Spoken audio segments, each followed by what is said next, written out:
Petrobras no exterior. Policiais prenderam preventivamente 6 pessoas no Rio de Janeiro. Outros 4 investigados estão no exterior. 3 foram incluídos na lista de procurados da Interpol. Já o ex-gerente de marketing e comercialização da Petrobras, Carlos Roberto Barbosa, está no hospital. Ele é suspeito de ter chefiado esse esquema na estatal. A investigação nesta fase é diferente. Não envolve obras ou licitações. Segundo a Polícia Federal, a propina era acertada principalmente por e-mails e negociada na compra e venda de derivados de petróleo com companhias estrangeiras. A Lava Jato afirma que no esquema a Petrobras sempre saía perdendo.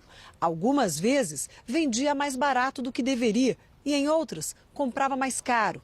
E era dessa diferença que vinha a propina para os envolvidos.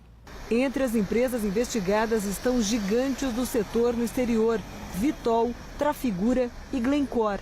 A suspeita é que tenham sido pagos pelo menos 31 milhões de dólares de propina entre 2009 e 2014. Existem evidências de que esse esquema, já demonstrado que ocorreu até 2014, pelo menos, pode ainda estar acontecendo nos dias atuais. Segundo a Lava Jato, os desvios aconteciam numa gerência subordinada à diretoria de Paulo Roberto Costa. Os investigadores querem saber por que ele não falou sobre estes crimes na delação. O caso vai ser apurado e ele pode perder benefícios. Se tivermos indícios de omissões dolosas, terá que ser, talvez, efetuar alguma medida contra ele, ouvido novamente, enfim. Atualmente, Paulo Roberto Costa cumpre pena em regime aberto, sem uso de tornozeleira eletrônica. A Trafigura e a Glencore não quiseram comentar. A Vitol afirmou que a empresa tem uma política de tolerância zero contra suborno e corrupção e sempre coopera com as autoridades nos países em que atua. A Petrobras reafirmou a tolerância zero em relação à fraude e à corrupção. Demitiu hoje, por justa causa, os empregados investigados e anunciou que vai revisar o grau de risco de integridade das empresas com as quais faz negócios. A defesa de Paulo Roberto Costa não respondeu às nossas ligações e nós não conseguimos contato com a defesa de Carlos Roberto Barbosa. O Supremo Tribunal Federal arquivou um inquérito que investigava o banqueiro André Esteves, do BTG Pactual. No ano passado, o inquérito que tramitava na Justiça Federal de Brasília foi desmembrado do processo em que políticos do MDB são investigados por suspeita de organização criminosa. A defesa alegava que não havia provas. A maioria dos ministros do Supremo seguiu o voto do ministro Marco Aurélio pelo arquivamento, porque o caso completou um ano sem providências ou denúncia. A defesa de André Esteves declarou que os fatos já tinham sido apurados anteriormente e que o Ministério Público não havia encontrado nenhum indício contra ele. A Câmara dos Deputados aprovou mudanças na Lei de Responsabilidade Fiscal que, na prática, liberam prefeitos para ultrapassar o limite de gastos com pessoal.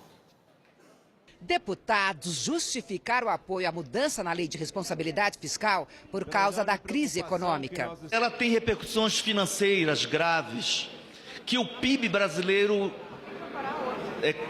perdeu força, que a economia não conseguiu se reerguer e que isso tem repercussões financeiras na estrutura dos estados, do Estado Federal, da União, mas também dos entes federativos, tanto estados quanto municípios.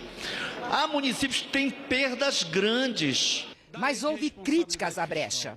Quando se abre uma exceção para variações de receitas possam flexibilizar as punições, nós estamos abrindo aqui uma porteira para qualquer desculpa de impacto de receita que tem os municípios, seja mais uma vez flexibilizado as sanções. Não faz qualquer sentido flexibilizar isso. Acho que essa lei é uma lei dura, mas que é uma lei que conseguiu enquadrar os municípios, não levar o município a quebrar uma quebradeira geral. A lei de responsabilidade fiscal, ela é boa, É uma lei excelente, é uma lei que segura, volto a dizer, os municípios nos eixos, e nós continuarmos fazendo esse tipo de alterações, esse tipo de flexibilização, nós podemos estar condenando os municípios a não conseguirem pagar suas contas no final do mês. O projeto aprovado livra de punições prefeitos e gestores de municípios que estourarem o limite de gastos com o pessoal se tiverem queda nas receitas superior a 10%. Hoje, pela Lei de Responsabilidade Fiscal, o limite para essa despesa é de 60% das receitas, menos os repasses obrigatórios por lei.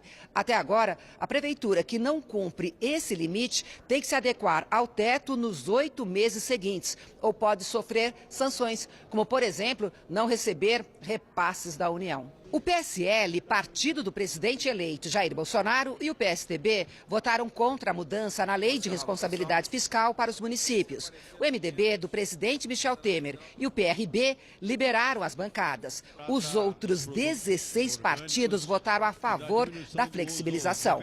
Foram 300 votos a favor, 46 contra e 5 abstenções. O projeto segue agora para a sanção do presidente Temer. Este economista critica o perdão das sanções. Diz que afrouxar as regras é ruim para a economia e mais uma transferência de compromisso dos municípios para o governo federal. Isso não é boa conduta de responsabilidade fiscal que o Brasil precisa ter. Isso é ruim para a economia. Aumenta a dívida pública, que já é extremamente alta, e vamos ter presente que o grau de arrecadação fiscal brasileira é muito alto. Então é preciso que os órgãos, todos eles, de nível estadual, municipal, estadual e federal, entendam que é preciso que eles se equilibrem ao nível deles, buscando as soluções que forem necessárias. O presidente eleito Jair Bolsonaro disse hoje que a reforma da Previdência, fatiada, dividida em vários projetos, pode começar a ser votada já nos primeiros meses de 2019. Ainda pela manhã, Jair Bolsonaro recebeu uma medalha no QG do Exército, a do pacificador com palma, por um feito há 40 anos, quando era militar. Ele arriscou a vida para salvar o colega Celso Moraes, que estava se afogando. Bolsonaro almoçou com o alto comando e, na saída, falou com os jornalistas. Bolsonaro voltou a dizer que pretende apresentar uma proposta fatiada da reforma da Previdência, começando com a discussão da idade mínima para a aposentadoria. Ele defende o aumento de 2 anos para homens e mulheres. O presidente eleito, entretanto, não explicou de qual idade partiria esse aumento. A proposta do governo Temer, que está parada no Congresso, é de 62 anos para mulheres e 65 para homens, depois de um período de transição. Não adianta apresentarmos uma boa proposta, um bom projeto, e ele acaba ficando na Câmara ou no Senado. Será o pior dos quadros possíveis. Então, o grande problema nosso, acredito que o que mais interessa, num primeiro momento, é a idade mínima. Então, vamos começar com essa ideia, pode mudar até lá. Isso não quer dizer que houve recuo, é sinal que houve mais negociação, mas a ideia é começarmos pela idade e depois apresentarmos outras propostas. Outros pontos da reforma, como, por exemplo, o tempo de contribuição